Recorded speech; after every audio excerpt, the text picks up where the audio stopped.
कि बिना नक्शा पास किए 5 मंजिल से भी ऊपर तक अवैध इमारत खड़ी कर दी गई है।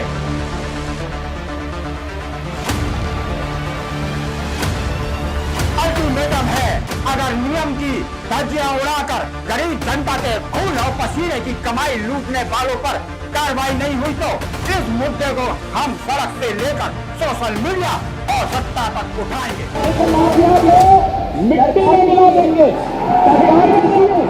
नमस्कार, आप देख रहे हैं रेड 7 न्यूज और मैं हूं आपके साथ आदर्श कुमार गुप्ता।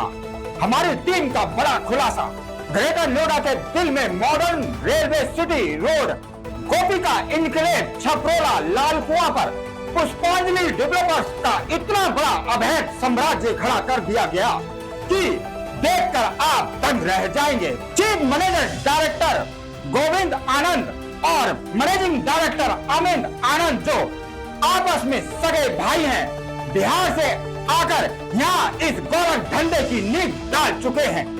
दोनों ने मिलकर गोपिका इनक्लेव सोसाइटी के नाम में एक ऐसा खेल रचा है जिसमें नियमों कायदों की परवाह है, ना प्राधिकरण की इजाजत, ना ही ग्राम समाज और एसडीएम से कोई मंजूरी।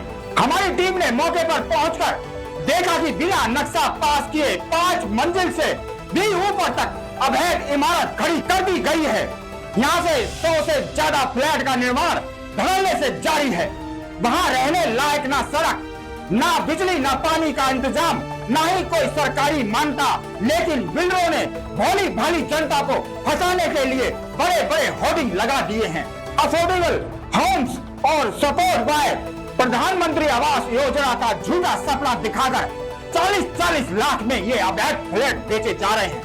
हकीकत तो ये है कि प्रधानमंत्री आवास योजना से इस प्रोजेक्ट का कोई लेना देना नहीं है। एक छलावा, सिर्फ एक ठगी, खुलेआम गरीब जनता को पैसा लूटने का कारोबार जोरों पर चल रहा है। सबसे बड़ी बात यह है कि यहाँ पहले से 1000 से ज्यादा फ्लैटों में रह रहे लोग को इस्तेमाल किए गए पानी की निकासी का कोई इंतजाम नहीं है, ना ही कोई वेस्ट मैनेजमेंट की कोई सुविधा नहीं है। कल को अगर इस लापरवाही से कोई बड़ा हादसा हुआ तो इसका जिम्मेदार कौन होगा, बिल्डर या सरकार? जब यहाँ गंदगी, सीवर और वेस्ट से स्वास्थ्य और पर्यावरण को नुकसान होगा तो जवाबदेही किसकी होगी?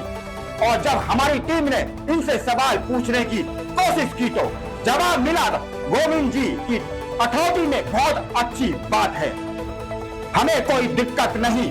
अब आप समझ सकते हैं कि यहाँ कितना बड़ा फर्जीवाड़ा चल रहा है और किस तरह कानून और सिस्टम की धज्जियां उड़ाई जा रही है।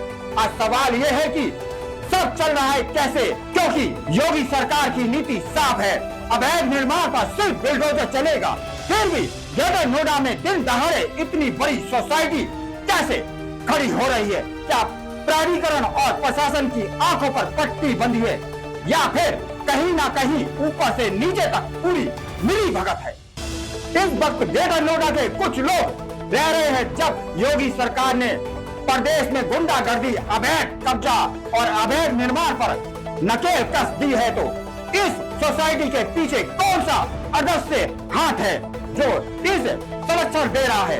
क्या कानून सिर्फ गरीबों और कमजोर पर चलता है और बड़े बिल्डरों के लिए सारे नियम ताक पर रख दिए जाते हैं? रेड 7 न्यूज ने इस गोरख धंधे का हर सबूत इकट्ठा किया है। बिना नक्शे की इमारत, 100 से ज्यादा अवैध फ्लैट, 5 मंजिल से ऊपर उठी इमारतें, टूटी फूटी सड़कें, झूठे विज्ञापनों का सच और पीड़ित लोगों की आंखों में उतरे आंसू।